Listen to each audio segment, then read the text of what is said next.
You are now listening to the Fierce Kingz podcast.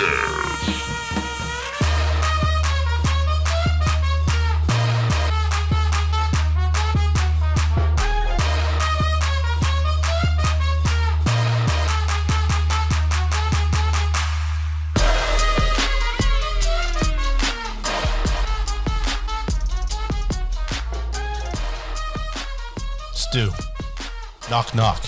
Who's there? Fierce Kingz. No, you're supposed to say Fierce who? You fucked it up. Ladies and gentlemen. Ladies and gentlemen. Episode 19. My name is Palm with the one and only Stu Fierce, and you are now listening to the Fierce Kingz podcast. Stu, what it do? Baby. So today, I mowed my lawn, front and back. Ooh. And I gotta say, Go. I get it now. You know, like the dad who's get off my lawn, sweeping the sidewalk, watering the sidewalk. Sitting on the front porch watching the lawn. I fucking 100% get it now. All right, so let us know. What is it? It was satisfying. The smell, Yeah, it smells the decent. clippings, the euphoria of seeing, how beautiful this is becoming in real time. Uh-huh. I was like, I'm going to be a get off my lawn person. So now if my wife comes back, she has to stay off the lawn. She's not touching my lawnmower. She's not touching she can garden or whatever, but the lawn is mine.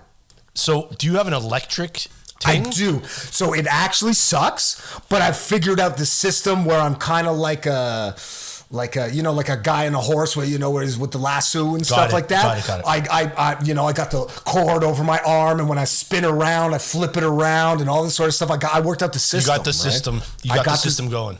And boy, when you hear that buzz, that is good stuff. You got the internet going nuts. Eh? Like Ferris, I'm holding my nuts, Holy shit, that's awesome, man. I can't wait for myself to be able to do that. I've always wanted an electric mower. I've always had, my dad, especially growing up, he's always he would buy those old school, reliable, steel. The push things. Yeah. Dude, you put a finger in there, you are fucked. You know what I'm saying? Like twigs get in there, and you just go,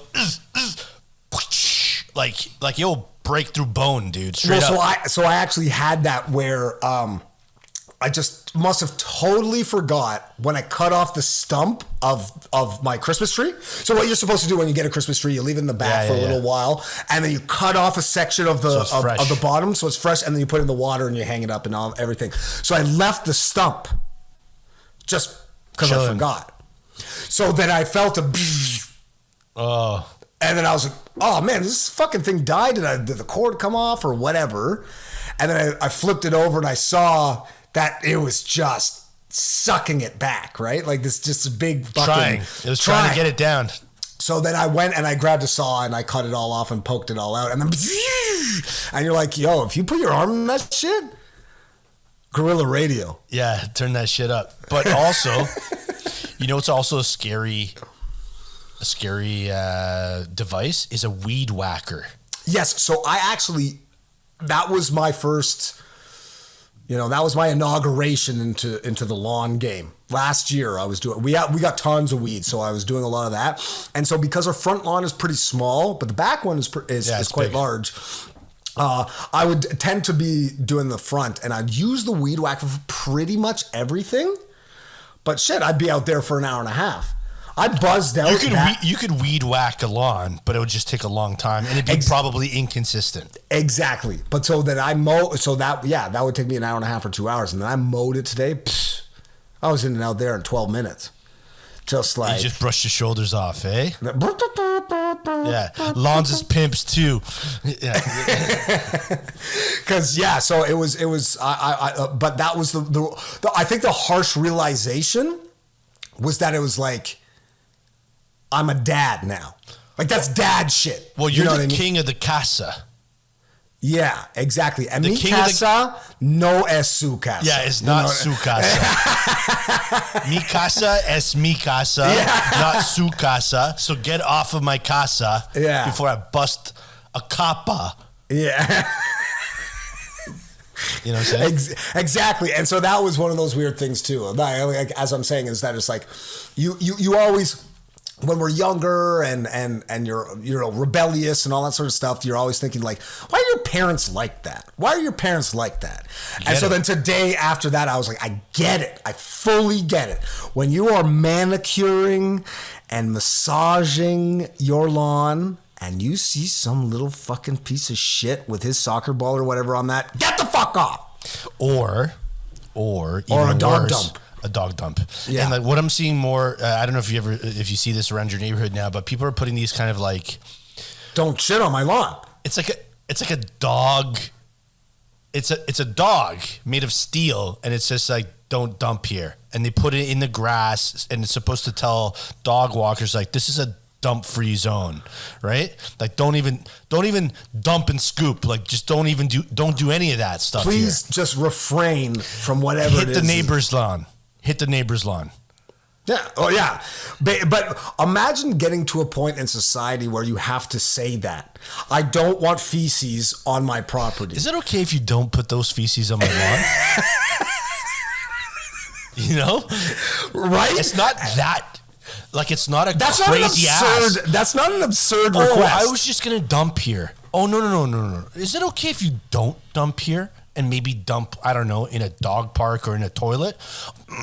Really was hoping to dump on your lawn. Yeah, my dog really has got this thing for your lawn. It's clearly a very nice lawn. It's comfortable and all this sort of stuff. And you're saying, listen, man, I just try not to go to your house and take a fucking dump in your sink. Why have your dog come around here? And if you start to see that he's getting ready to scat, maybe give him a yoink. And, head into the middle of the road or something. Yeah, or move over to the neighbors. You know what I mean? But it's just crazy, dude, man. I'm happy for you. You got this lawn. You're taking care of that lawn. You're taking care of the casa, especially while your wife's gone. I hope you took a picture, frame that shit. And there were some Percy pics taken. Yeah? Yeah. And being like, wow, I did it. Dude, I have a friend, shout out to Jason. Now he listens to the podcast, but he's a proud dad. He's got 2 kids, and like this is kind of his life. What you're talking about, yeah. And so like he'll just send a picture, just like check out the deck. Yeah, he said he's like planted. Yeah, he sent me a deck pic. Yeah, he sent you a deck pic. Yeah, he sent me a deck pic. It's like nice deck. Yeah. You're like, because you gotta trim the lawn to make the house look bigger, right? Exactly. And he actually just like planted some bushes, manicured the deck. Yeah, imagine if you get on Tinder and you just start hitting up some deck pics, and they're like, wow, we match. You're hot, and you're like, boom, solid oak. Yeah.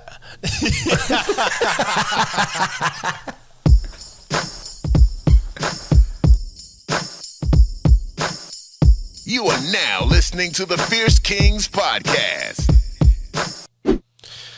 So, you got any Dogecoin, dog? I don't, but I'm thinking about getting some literally after this conversation. Yeah, eh? I got a few Doges in my crypto wallet.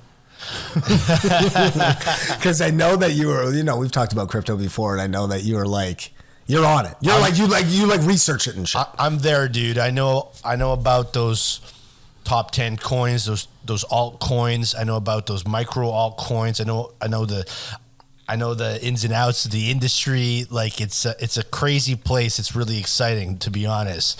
So I know some shit. But the funny part about Dogecoin is like it's a joke.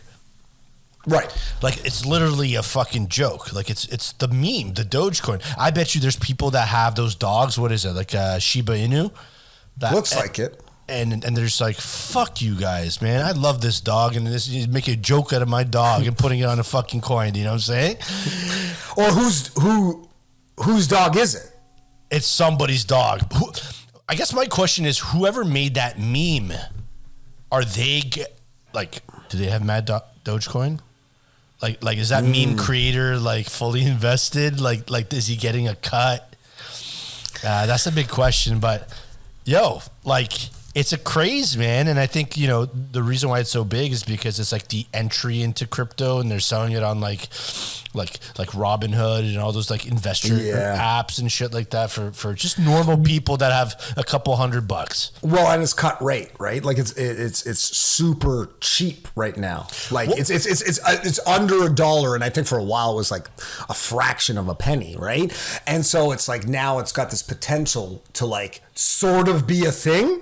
Which, as you said, it started out as a joke, but now it's like, wow, people are taking notice. Banks are pissed because ultimately, like, Dogecoin right now has the market cap of Dogecoin is so high that it's like rivaling the financial credibility of like financial institutions. So you got these fucking old, 80, 90-year-old like bankers being like, this is a travesty. This is against civilization. How could you do anything? It's like, bruh.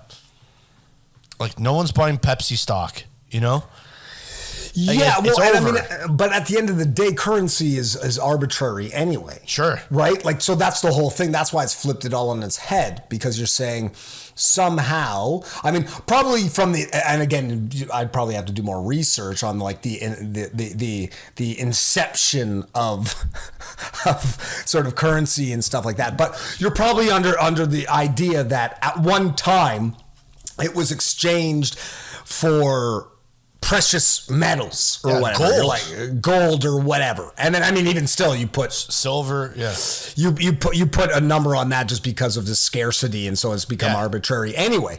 But then once you start to make things that are in mass quantities, i.e., pennies. Nickels made of nickel and whatever, right? You're just basically being like, for some reason, we've decided that this person making a sandwich is 10 loonies an hour. I don't know how, but it's gone this way. 5 toonies. Yeah, 5 toonies. And so like then with this stuff, it's kind of being like, it's like art, right? Art is useless, right? Yeah. No one needs art. Art is a beautiful thing, obviously, but we put stock into this stuff for no real reason. You're like, how is this fucking painting of blah blah blah worth $600 million, and then this painting that you get at HomeSense is $49.99? It's arbitrary, right? So, and that's the whole thing with this crypto shit, is that it's turned out to be like, we'll just make it up. We'll get Elon Musk to tweet it, and now it's worth a fucking $1 million. 100%. Right? Well, like, think about it. Think about the average Canadian American, whatever. Let's say they're early 20s. They don't have a lot of money. They're out of school, this and that. They're working part time, whatever. They're kind of fucked. It's it's hard out there, right? They're living in mom's basement. And there's the Doge army, right? The Dogecoin army. Let's pump this bitch. We're going to $1. We're going to $1. Fuck yeah. Let's go. Oh, I just got paid $300. I'm putting it into Doge. Before you know it, especially if you bought this shit when it was 1 cent, 2 cents, 3 cents, you put in $1,000. It goes 70x where it is now. Yeah. You just made $70K. There's people that bought it before that. They're I call them basement millionaires. They're living with mom in the basement. Yeah. They put in every fucking penny that they have in this thing. They've been riding it out. You know what I mean? They've been hodling. They've been holding. Yeah. And now they're going to have $3 million at the end of this year on this fucking joke. Well, because I think for them. But because I think the irony of it all is that these are the people that actually control this shit. Right? They're not only they're the people, the basement millionaires and the basement dwellers are in control insofar as they know all of this space, whether it's crypto or memes or Reddit or technology as a whole. Subculture. Subculture. And so they know how to get in on the ground floor as well as push it forward. which is really, really crucial in regards to like getting a return on all this sort of stuff, because you're effectively, the judge, jury, and executioner. Yeah, right? Totally. Where I have to be completely honest, like I know nothing about any of this stuff in general. As far as I'm concerned, and maybe we've talked about it on the podcast before, I basically just give my wife my wallet and say, pay whatever it is I have to pay, because I don't want to even be bothered with this sort of stuff. Sure. It's a bitch, expenses and bills and blah, blah, blah. It's a second job, man. Taking care of the house, taking care of your I'd rather just live on the street, to be perfectly honest. Fuck. Like than to pay all this shit, right? Yeah, just this really funny side note. So my wife and I went for a night walk the other day, just to get just around the block, and there's these new condos, townhouses by High Park subway station. Yep. I saw those. Quebec. Yep.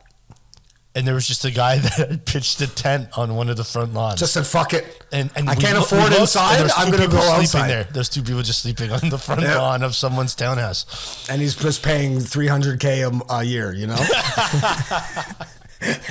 No, he said, fuck it, right? He was like, you know what? If you can't beat him, join him. Fuck it. No one gave him a hard time. He's like, I'm just sleeping here, man. I'm not hurting anybody. I'm not doing anything. Mind if I sleep here? I'll clean up. If I have to, I'm going to pee in the alley. Don't worry. Well, that's one of those weird things for me where, like, as a recent homeowner and as someone who has come into some half decent successes in life, very late, unfortunately, because I was doing my things as a young man, but for a while I was so mad about that sort of stuff. Tent cities and people posting up and it's an eyesore and this, that, and the other. And now with everything that's happened over the past year, and the destruction and the poverty that has come in line, I'm all for it, especially when it's on fucking public grounds. Fuck the city, fuck them. Put your tents up, live in the park. If they're gonna fucking not make you able to pay rent, fuck them. Okay, so quick question. Imagine there's tent city. There's a tent city in every neighborhood in Toronto, okay, or like a few tent cities. Should these guys be thinking about, instead of saying spare some change, I'm gonna go get a pint of Coors, spare some mortgage, buy some Dogecoin,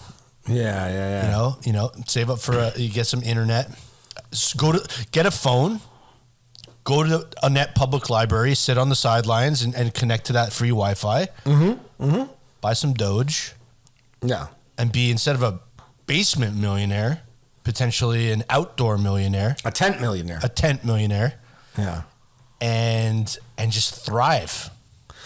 Like, what if these people in fact have the jump on us, because they're like, I can fucking go to Canadian Tire, buy a $69.99 tent, and I think they can fit up to like 5 people, these crazy tents now, and they've got oil heaters and AC mosquito units repellent and citronella and the whole nine, and then they say, I'm gonna buy some Doge, and next thing you know, it's Jeff Bezos living in a fucking tent.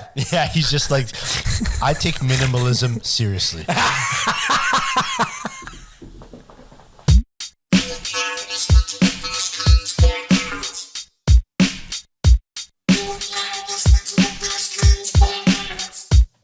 Billy Gates is not my lover.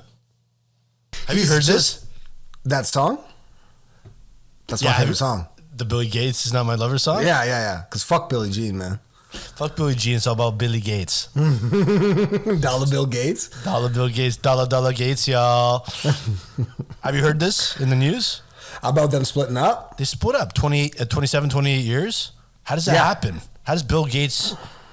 How does Bill Gates and his wife Melinda divorce after so many years? Well, the more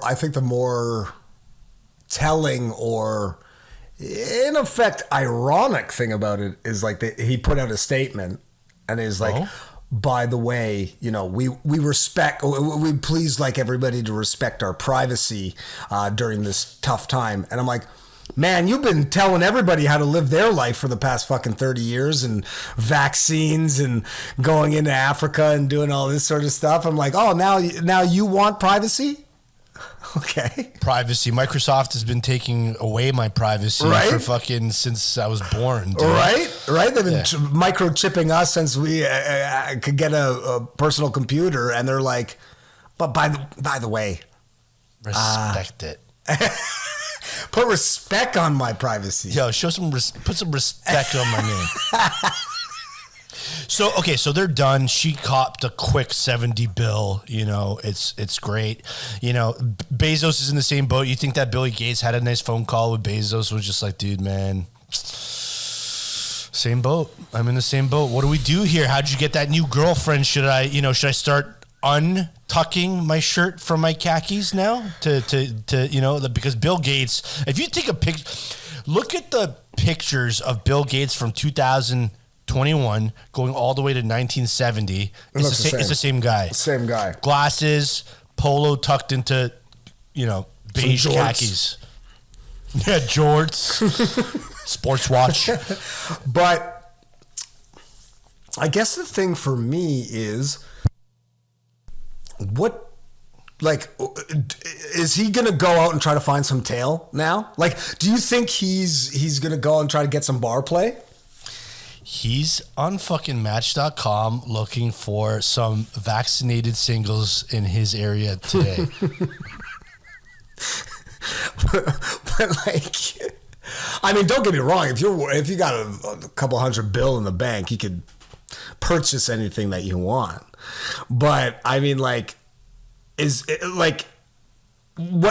he expecting now? Is he going to find some sort of new thriving relationship with a woman who he can't go up to somebody and be like, hey, or on Match.com and meet up with them and be like, start dating as William.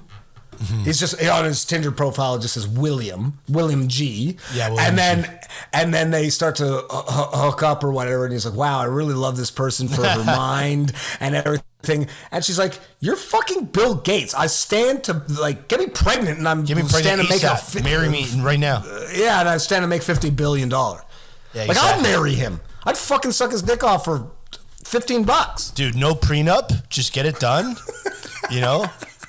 Have him cheat somehow and get that 50 bill and just fuck off and live your life. I guess the question is would he even crush Tinder? Imagine he just had he just I don't know where to meet these singles. Let's go on Tinder. And some of these women would be like, okay, he's stupid rich. Okay, and he's a nice. He's stanky. He's stanky. He's stanky rich. He doesn't window shop. He window drops. He's Windows 98. He window shops 98. Word. He's got that power point, if you know what I'm saying. Exactly. So he's on Tinder, but all his pictures is the same whack picture. He's a nerd. But do you think? But here's the question. I mean, and this is more for him. But does he have that donkey? I know because Bezos has the donkey. We know that.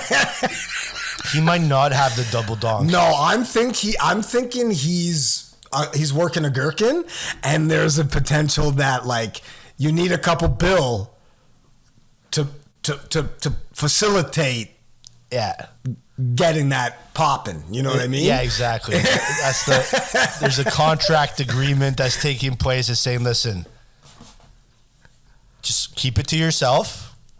But I guess that's the thing. Imagine what if he because I think I read that Melinda is a big Catholic, right? So that was so it's a huge deal because Catholics don't get divorced and all that sort of stuff. And what if he splits with Melinda and then there's a dick pic leaked and he's just got a horse cock and he's double donkeying and he's just who wants a quick 50 bill and a horsey right now?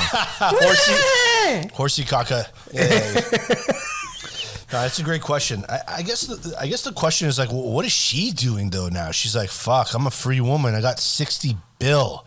How do I even spend this? I still have my job at the foundation because apparently they have the biggest charity in the world and stuff like that. And apparently he like transferred like a couple $1 billion in like stocks to her name that morning.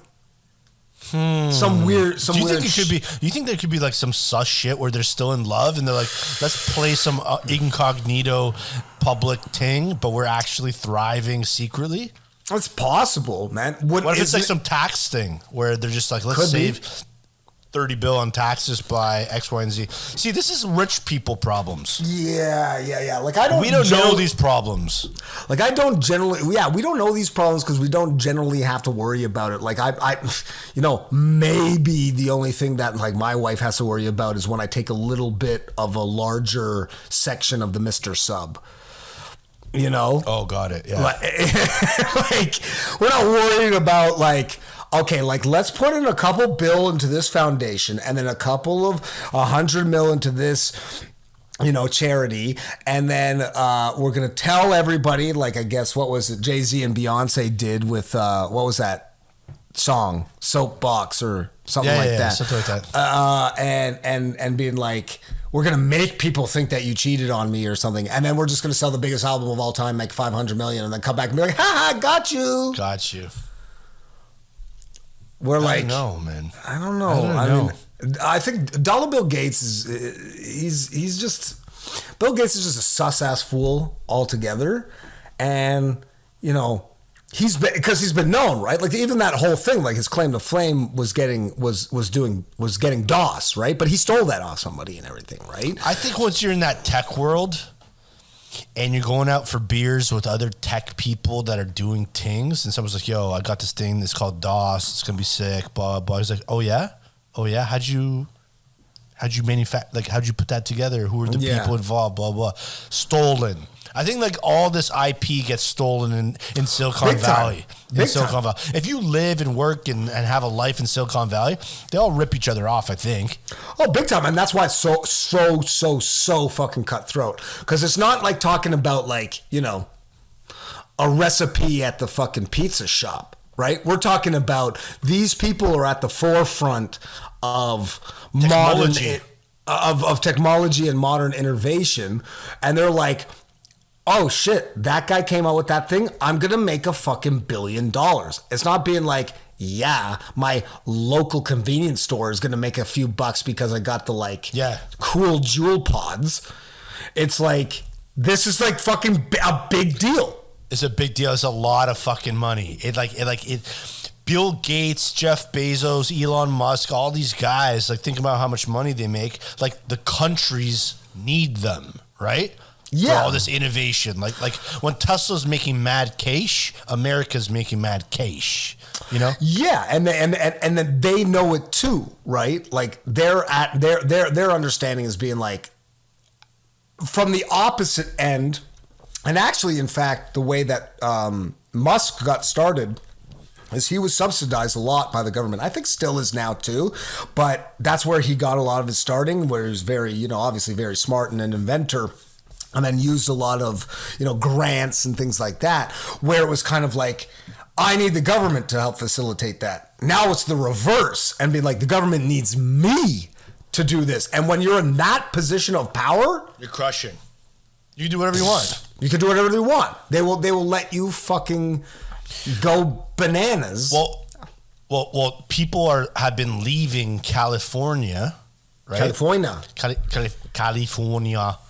The governor of California, because the taxes are too stupid, right? So Elon Musk's just like, fuck this. We're building a plant in Austin, Texas. Exactly. Fuck you guys. Joe Rogan bounced too. Yeah, Rogan did that as well. Yeah, that was a little bit, I don't know. That was kind of stupid. Like, I don't know what the thing, I guess he's getting taxed like crazy too. He's like, fuck it. He signs a $100 million thing with Spotify. He's like, I'm not giving 50% of this to California. Exactly. He's like, because Texas has no tax. Fucking splash. I should go to Texas, man. Oh, trust me, it's been discussed with my wife. Actually, I'd love to go to. I've been in Texas. And Austin is sick. It's like a cool place. It's got shit going on. The only problem is that what's going to end up happening is it's just going to be a bunch of Californians living in Austin. I know. Everyone's going to hop on the scene, and the Austins are going to be like, "Get the fuck out of here! You guys ruined Austin." But yeah, that's a whole another thing. I guess the moral of the story and the question we have to ask is, what's next for Bill Gates? Is he going to reveal his true colors? Is he gonna what this is what I would like to see for Bill Gates. Untuck the shirt, first of all. Get yoked. Oh, first of all, do 1 to 7 cycles. He needs to enhance. Of test boosters. Yeah. Just like Bezos. Okay, call him up if you haven't already. Say, what are you on? Who's your doctor? Number 2, untuck the shirt. Number 3, I want to see some bad boy imagery from Bill Gates. Do you think maybe if he got like a nice fade and just a big sleeve tattoo, he would just be like, I'm hitting Bumble. Hit Bumble with some fresh sleeves, a nice fade. You're on the 3rd cycle of Roy's, and you know what? You have a leather jacket in your profile pic. You're on a fucking Harley Davidson. I think there's gonna be a queue for 2, maybe 3 kilometers for that Billy Gates swag. Would you rather? Would you rather? All right. Would you rather? Stu, check this out. Okay. Let's just get right into it.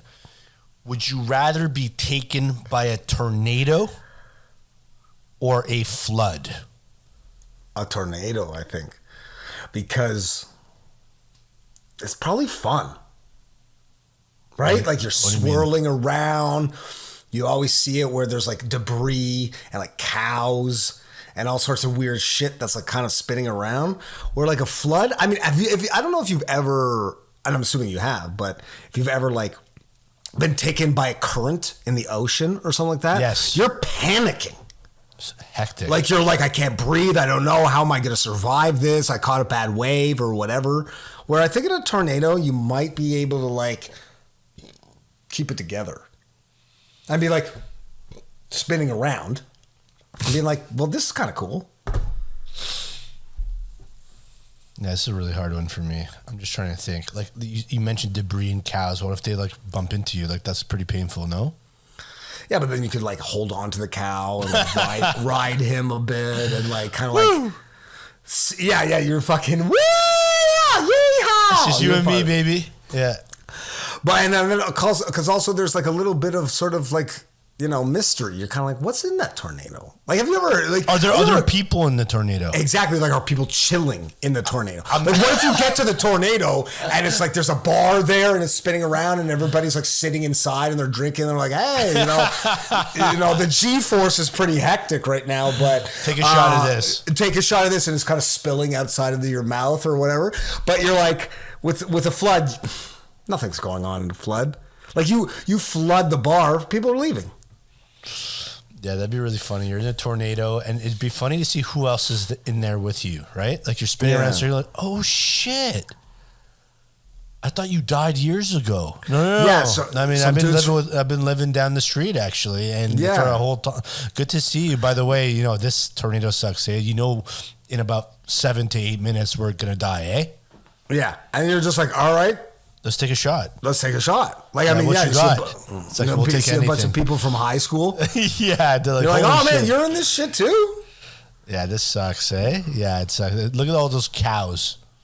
Look at all these farm animals. Fences and cows. Because, like, have you ever seen, like where you get them? We've had them from time to time where, like, they pop up on your phone and it's like, tornado alert, like be aware. I know, which is weird in a city. And you're kind of going like, where's it at?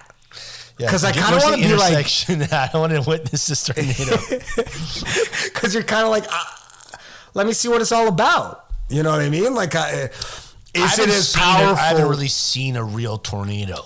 Definitely not a twister. Like, I haven't seen a twister. You know, like I've been in some windy places, but I don't know if it's like a full-on twister. Because I would assume that once you get hit, like once you're in the eye of the storm, You're just chilling though. Isn't the eye like the calm part? So like all around is all hectic, but like maybe that's where the bar is in the middle of the storm. Yeah. So like if you're on the perimeter of a tornado, it probably fucked. sucks. But if you're inside, if you can get inside, if there's a way you can break through. So there's like a security guard at the end of the perimeter of the tornado, and is like, "Let me see your IDs." And like, I'm just trying to get inside, dude. Like, I'm spinning around right now. Yeah, I'm just like, having a terrible time here. You know? And he's like, looks at it. He's like, "Yeah, you're cool." And he opens up the stanchion with like the red carpet and stuff, and you go in, and you're like, "Whoa. Oh, this place is pretty cool." Yeah, this place is sick as shit. Now the flood. So floods are probably really hectic. You know, I'm not a fan. I'm not a fan of floods just altogether. Like it's like.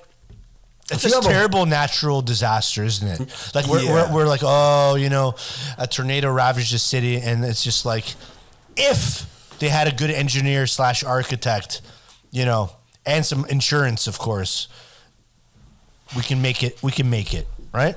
Yeah. And you had a nice little basement, you can make it. Flood's different, man. Flood is especially like, and we know firsthand as Torontonian people, well, the majority of apartments or houses all have basements and stuff like that. Even the most minor of floods or rainfalls, you're getting your basement flood, and it's just a fucking huge pain in the ass. And the stench and the stickiness and the just discomfort. You're like, hit me with a quick tornado, and we'll get it over with. Actually, that's a really good point. Imagine there's like a municipality somewhere and they're just like, all right, guys, it's happening. We're getting hit with a natural disaster. Let's vote because this is democracy. We've taken that F5 tornado to run through the town for 30 to 70 minutes, right? It's going to be bad. It's going to be bad. Or are we getting a nice 2-meter flood ski over here, you know, bypassing everyone? And I would be saying 9 out of 10 is going tornado. To say fuck it, all this, get rid of all my materialistic stuff. Maybe hold on to the PlayStation 5 that's worth like $900, and then as long as I got my phone and my Dogecoin, you know what I mean? Yeah. And my tent. I can still. As long as I have my tent and my Dogecoin, you know, I can still be a tent millionaire. Yeah, a slumdog tent millionaire. The flood is crazy, unless maybe, and I'm just throwing this out there.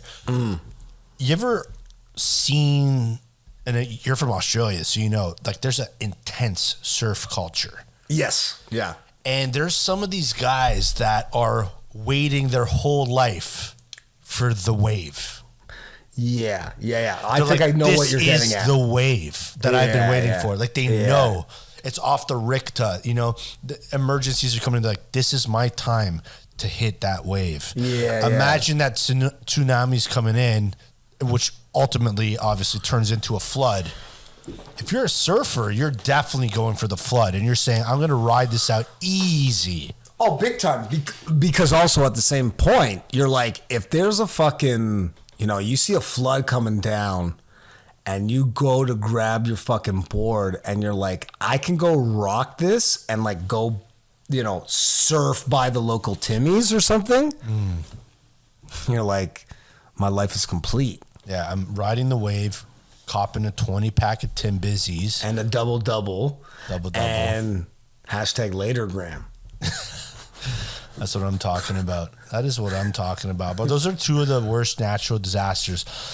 I think one that would really suck too is anything to do with like lava. Yeah. Like Pompeii, right? Like they just got like soaked. Yeah. In this fucking... Like no one wants to get hit with a fire shit ball in the face, you know? Or you see like, because have you seen that thing where it's like, you know, because it's been so well preserved, and I guess for whatever reason, lava preserves things super well. And I was like, I was watching, I don't know if it was like a meme or something, but I saw it where it's like, there was like this like corpse, I guess, that was like somewhat preserved, and he's just fucking cranking it. And they're like, he's stroking it? Yeah, he's stroking it. He's just like, this is my last bust. He's like, oh, like there's pandemonium going on. And like, the volcano has erupted. And this guy said, you know what? I'm going to nut right now, whether you like it or not. And it's like he's preserved. Look it up. I think it exists, obviously, on the internet. And he's just like a skeleton that's just fucking cranking one out. Wow, that's incredible. And that would be an awesome museum to go to. I'm not a big art guy, and when we go to museums, it's not like, and I know people are, but like I would go to the Pompeii rot museum. You know, we're just like, they're like, and she was, sucking mans off, and he was cranking it off, and like I would have to assume there was a lot of fucking going on. Like if basically if someone's like, you have about 60 seconds or whatever. 12 minutes until you're going to be like... Let's do 2 quick rounds. Molten? Yeah. like molten lava. I'd be like, play Dead Doggy and let's get going. Let's do a quick reverse cowgirl and just hit me with that lava.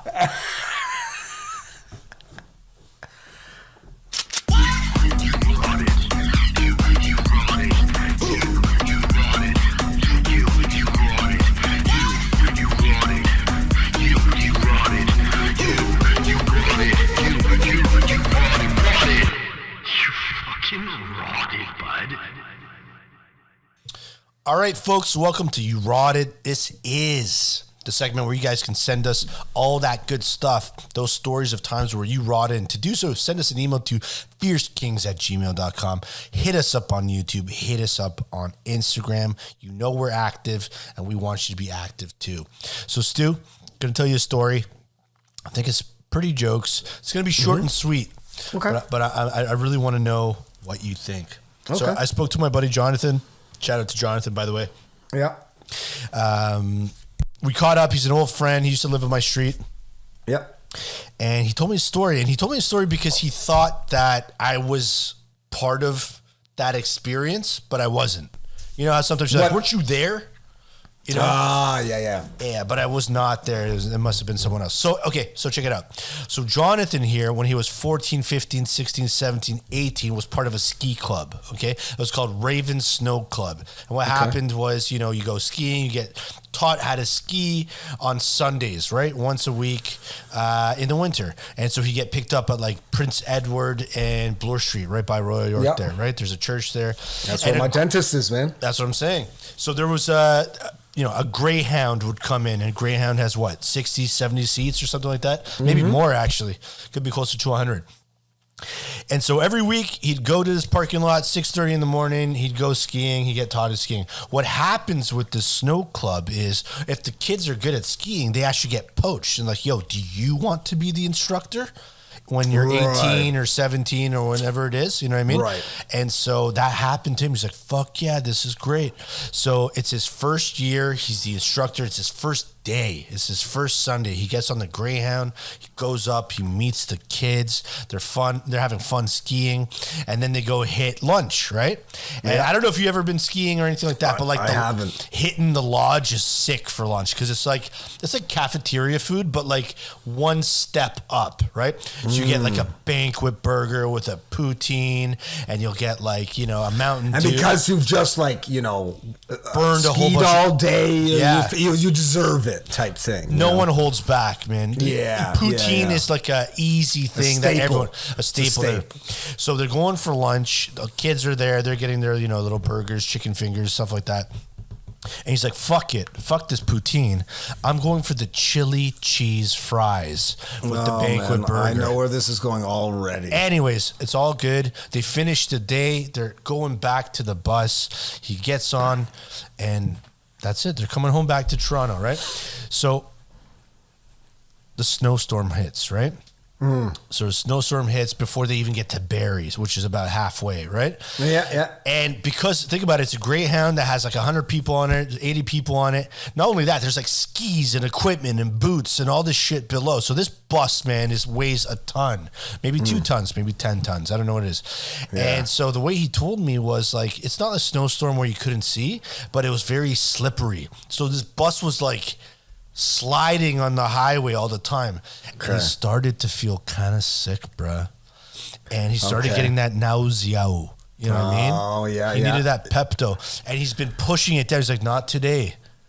You know, stand down. But before you knew it, he projectiled. Oh, in the bus. In the Greyhound. And he was on the side. He was in the aisle seat, so it's all in the hallway. So if you had to go into the bathroom in the back, you had to go across projectile vomit. And we're talking about chili cheese fries here. Yeah. I've had to go to a bathroom across projectile vomit before. I think it was in the Junction at Gabby's. You know what I'm saying? And so the way that he said it was like the entire bus was just furious. That stank like potent bullshit, like shit. You know what I mean? And everyone was like criticizing, like just rolling their eyes at him.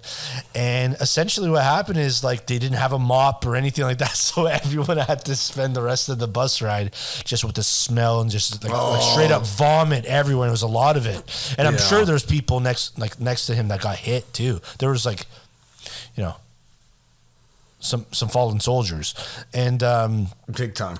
What happened was he made the call and he just said, "Listen, I can't go on that bus ever again," and so he quit after the first day. And he quit as he was barfing. He said, I can't show my face around here again. There's no chance that he can go on that bus the next Sunday and be like, "Hey guys, sorry about that last time. Won't happen again." Well, because I mean, it's like even if someone boots and rallies, you can smell it. You're like, yeah, you might want to get a mint or brush your teeth or whatever. Let alone like actually sitting next to vomit. Yo, imagine the guy that was near the window right next to him. I was just like, just don't fucking barf my way, man. Just stay the fuck away from me. I'm going to pretend to sleep. Yeah. Well, exactly. That guy would probably do the smartest thing by like, he hears just, and then he just kind of keeps his eyes closed and leans his head against the window on the window seat. Cause like, I don't want to like divert any attention. Like if I make a sudden movement, he might go, "Ooh!" What's that? What'd you say? But you know what it is though, as I feel for Jonathan, because I'm like, that can happen to anybody though. So one thing I would probably say, and again, I've never been skiing before, so I don't know, but you're giving me a little bit of an education on just the nutritional element of the whole thing. It's fucking, you'll love it. But I'm saying like, I would never, basically, I know myself personally that like, I would never get chili cheese fries or chili cheese anything unless I know that I'm sitting alone at home. Or like you're close to the can. Yeah, or even eating it on the can. Because I would be like, there's going to be a shit puke coming or something. But I mean, I guess he was brave and he thought, you know, and don't get me wrong, chili cheese is fucking sick. Fucking sick. But you know, when you're in any sort of movement element, i.e. like, I mean, in a way, thank God he was on the bus. I mean, what if he was fucking going down the ski slopes and he hit some moguls and he just shat his fucking suit. But it's just like, I would know, like any sort of, like I hate buses altogether. Yeah. And I think I do get bus sick and all that sort of stuff, where I'm thinking, if you had a fucking chili cheeser and you just had to hit a fucking quick 1.5 hours on a Greyhound, I actually have been close to barfing on a Greyhound when with an empty stomach, let alone being on a fucking chili cheese. Yeah. No, but to your point, like imagine like, and I don't know what his situation was. Maybe he was wearing like a helmet. You know what I mean? Like yeah. You know, some people, imagine just going down Blue Mountain and just fucking getting that nausea from the chili cheese, and you just barf your helmet. And your just goggles are fogged up because you're fucked. And you hit a pole. Little pieces of pinto beans inside of your fucking eyes. There's just too much paprika. You get heartburn after. Everything sucks. He's trying to chug a Gaviscon as he's going down, and he's hitting the moguls, going, and he just fucking unloads. And because of the forward momentum, just takes the whole fucking splash of vomit right back on his face. I guess for everyone who's listening, if you're going to go skiing, you're going to go snowboarding, you're going to hit the Alps, you're going to go to Denver. Any activity. Listen, they say carb up. Don't carb up with the chili cheese fries, right? Yeah. Anything sort of bowel related, steer clear of. And in particular, that's beans, that's hot sauces, that's all sorts of stuff. Like the other day at work, because I've been trying to eat better and eat healthier, and they give these options and stuff. And just for whatever reason, I went for the burrito, and because usually what happens for me is I dummy it, and I, for some reason, don't even look at the food. I just I blink and I hoover it back in. And then I usually grab a coffee and then hit a dart. I love a nice after meal dart. This thing, I hadn't had that sort of stuff in a while. Nice spicy burrito.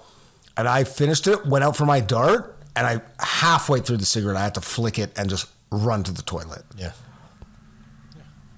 So don't do that. Don't do that. And I guess don't watch that and don't do that. Don't watch that. Don't do that. And maybe stay away from that Mexicana. You know what I mean? Before doing any physical activity. So listen, Jonathan, just want to say congratulations because you brought it.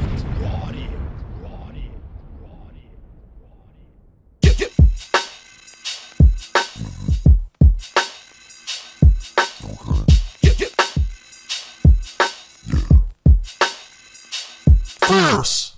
All right, folks. Thank you so much for listening to episode 19. Remember, if you want to hop on the show, if you got any ideas for themes, topics, you want to comment, you want to hit up that you rotted section, you can do that. All you got to do is send an email to fiercekingz@gmail.com and make sure that you follow us on YouTube and Instagram. Love you. Now with that, Stu, is there anything that you would like to tell the audience? You are now listening to the Fierce Kingz podcast. Woo-hoo!